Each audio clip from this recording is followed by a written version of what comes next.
we always talk about these situations where we have this issue with the police, but wouldn't we much rather it be a brother or a sister with integrity that's stopping you, whether you're doing something right or wrong? Wouldn't you much rather it be someone who understands the culture, understands, and not just assume because you look a certain way? Because here's the reality. The reality is when they over police and there's profiling, that's going to happen from ages 15 to 35 a lot. I'm pretty sure y'all each have your stories where you were profiled unnecessarily, right? That's a reality. And so when I was on that podcast saying, hey, we could community police and build relationships with the police, they laughed me off. I ain't mad. I know where that's coming from, right? They laughed me off like saying, hey, that's crazy.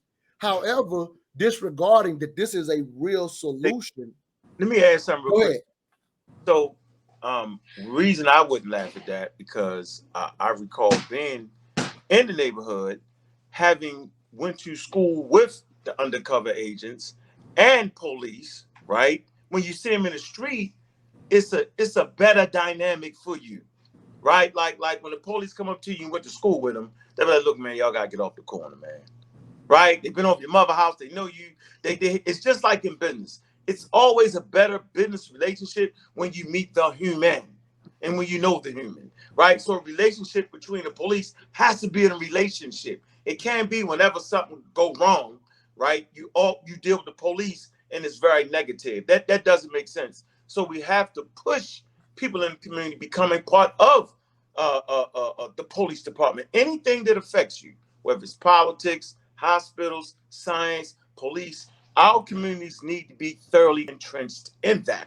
No valuable community leaves all those things off the table. Absolutely. Involved in policing, like self-policing your community first. I was raised in the Jewish community in Baltimore, Maryland, Upper Park Heights, right? And the first thing you noticed was the JCC, the Jewish Community Center. They was in those cars. Each neighbor, right, took time out of their day to ride around for 2 hours in the community. Shine a little light on you, what you doing, police scanners, how you do it. They police the neighborhood. So by the time the police got there, right, the situation was already understood.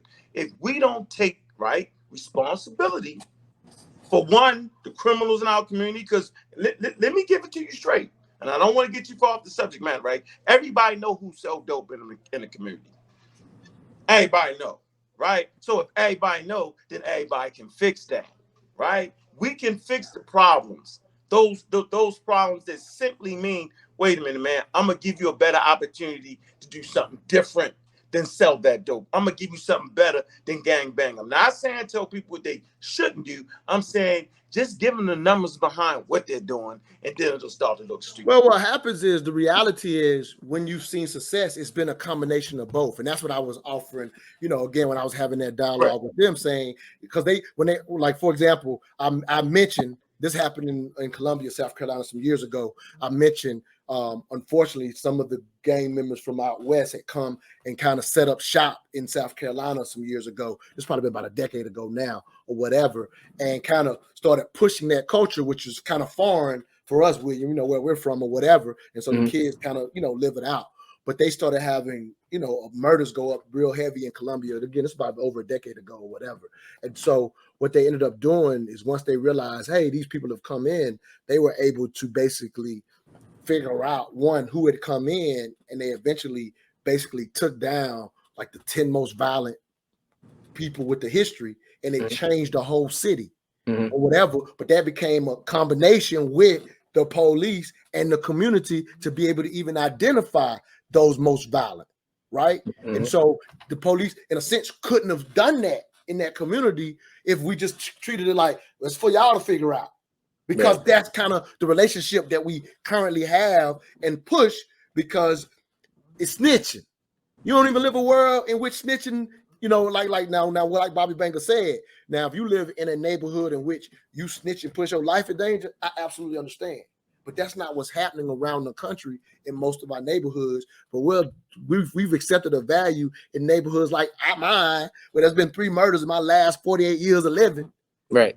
And all those people are in prison for it. Them 3, you know what I'm saying? Like, ain't nobody got away with it, right? Yeah. We sit up here talking about not being snitched, but people snitching immediately. The biggest example I could give of this, is like, for example, Tupac Shakur's murder, right?